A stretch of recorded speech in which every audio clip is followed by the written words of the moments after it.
Let's take a look at how easy it is to repair screen damage. The damaged area is drilled out and the repair bridge attached. The injector is inserted in contact with the screen. The ultraviolet resin is injected and runs part way into the damaged area. The plunger is inserted, forcing resin from the reservoir in the tip of the injector into the bullseye. When the plunger is unscrewed, a vacuum is created which sucks air out, allowing more resin to be forced in when the plunger is screwed down again. This procedure is repeated several times until the damaged area has been filled with resin and all the air has been drawn out. Pit fill resin is then applied, covered with a plastic patch, and cured. The excess resin is removed with a razor blade. It's important that the inside and outside of the screen are thoroughly cleaned with a dry cloth before using any repair materials. Windscreen cleaners must not be used because they could penetrate through the damaged area and attack the polyvinyl layer in the center of the glass. The inspection mirror will enable the technician who will be working mainly outside the vehicle to see how the repair is progressing from inside. A film of the water-soluble gel is applied to the suckers to aid adhesion. The mirror should be fitted to the inside of the screen directly behind the damage.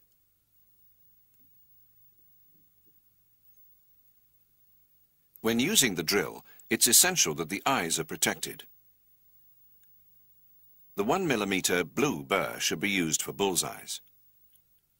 It's inserted into the collet and tightened using the locking button.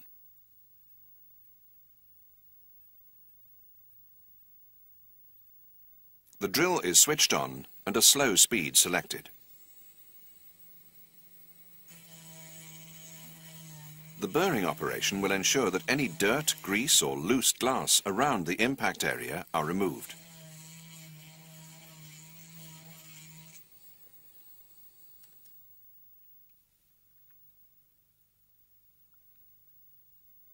The repair bridge will now be attached to the screen. The 3 screws are backed off until they're flush with the bridge.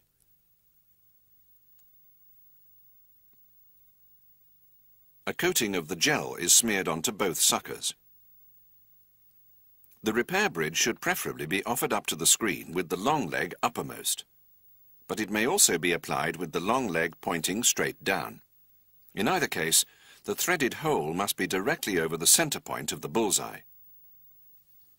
With the suckers well attached, the long leg is held down. The other 2 adjusting screws are then tightened until they make light contact with the glass. The single screw at the end of the long leg is tightened, raising the leg until it's parallel to the screen surface. Finally, a check is made that the bridge is securely fixed to the screen.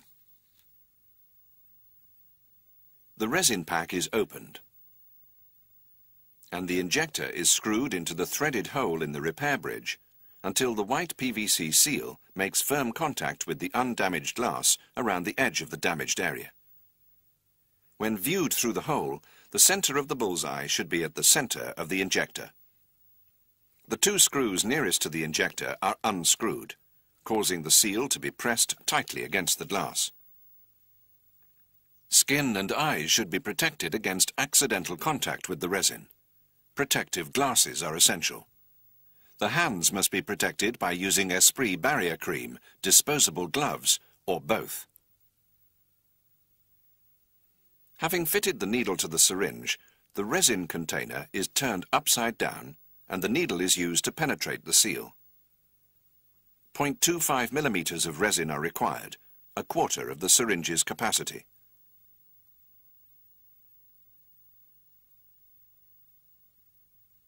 The resin is squirted into the injector. The plunger is screwed slowly into the injector, pushing the resin to the edges of the damage until a slight resistance is felt. At the same time, the white seal, which should be viewed in the mirror, will begin to expand, and the bullseye will start to disappear from the center outwards. No more pressure should be applied to the plunger screw at this stage. As soon as the resin stops flowing into the damage, the plunger should be unscrewed about 5 millimeters, causing a vacuum, which sucks out any air. After 10 to 15 seconds, the plunger is tightened again, pushing even more resin into the brake in place of the air. Each time the plunger is unscrewed, air is drawn out, and each time it's screwed in, more resin is forced into the brake. This operation is repeated between 4 and 6 times, until all the air has been removed and the damaged area is full of resin. Sometimes the standard air removal procedure is unsuccessful and traces of air reappear whenever the plunger screw is released. In such cases, the plunger is screwed down again, and using the torch supplied in the kit, a check is made that all the air has been forced out. Keeping the pressure on the plunger, the UV lamp is held on the screen, pointing at the repair area. A curing time of 5 minutes is required. The standard repair procedure may then be continued. The repair bridge is removed and the excess resin wiped off. In cold weather, the pit fill resin may need warming slightly prior to use. A drop of the resin is applied to the remaining surface chip, covered with UV plastic sheet, and cured for 3 to 5 minutes with the UV lamp. Repairs should preferably be carried out in a workshop or somewhere out of direct sunlight to prevent premature curing of the resin. The plastic sheet is removed, and a razor blade is used to shave off the excess resin until it's almost flush with the glass. To ensure a smooth finish, the blade must be held at right angles to the screen. A drop of Esprit pit fill polish is applied to the repaired area, which is polished with a very soft cloth or with polishing tissue until clear.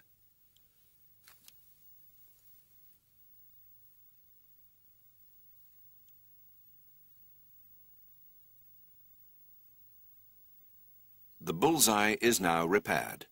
Star brakes like these can also be repaired easily. The repair procedure is the same as for bullseyes for the initial 10 steps described in the Esprit training manual. Star brakes like these can also be repaired easily. Cleaned the screen inside and out, the repair procedure is the same as for bullseyes, and the mirror is the initial 10 steps described in the Esprit training manual. Using the blue drill burr, particles of glass and dirt are removed from the impact area. Gel is smeared onto the suckers, and the mirror is fixed to the inside of the screws on the repair bridge are backed off. Using the blue coating of gel is smeared onto the suckers. Particles of glass and dirt are removed from the impact area. The bridge is positioned with the long adjusting screws on the straight up or straight down, and a coating of gel is smeared over the point of impact. The single screw is adjusted. The bridge is positioned with the long leg pointing either straight up or straight down. The bridge is securely fixed with the threaded hole directly over the point of impact is opened, and the injector screw is adjusted to the center of the damage, so that the long leg is parallel to the glass makes firm contact with the screen. Fixed. Resin is withdrawn from the capsule with the syringe, and the injector screwed to the center of the damage, until the white seal is firm slowly into the injector. When a slight resistance is felt, and the white seal is seen in the mirror to expand, the center of the pressure is sufficient, and the plunger should not be screwed slowly into the injector. When a slight resistance is unscrewed and the white seal is seen in the mirror to expand as before, the pressure is sucking out air, and the plunger should not be tightened further. At this stage, the center of the star brake appears to have tightened again up to 6 times, the radiating cracks are still visible, sucking out air, and forcing in must now be kept on the plunger for about 5 minutes. The center of the star brake appears to have penetrated into the cracks, but the radiating cracks are still visible. The repair is progressing satisfactorily on the plunger for about 5 minutes from the side to allow time for the resin to penetrate into the cracks before they will remain visible until after curing. The repair is progressing satisfactorily. If the resin fails to penetrate to the ends of any of the cracks appear to vanish. Under no circumstances should pressure be applied. They will remain visible until after curing. If the resin fails to penetrate to the ends of any of the cracks, inspection mirror, under no circumstances should pressure be applied with a hot air gun to speed up the process. This operation must be performed with great care. The correct procedure is to remove the inspection mirror cracks in the star brakes to inside of the screen gently with the hot air gun from penetrating. This operation must be performed with great care for 5 minutes because overheating will still attach cracks in the star brakes to close up. The repair continues in the same way as the repair of the bullseye. Star brakes should be cured for 5 minutes with the repair bridge still attached under the UV light for 4 minutes. The repair continues in the same way as the repair of the excess resin. The area is filled resin is applied, polish, to complete and cured under the UV light for 4 minutes. After shaving off the excess resin, the area is polished with the pit fill polish to complete the repair.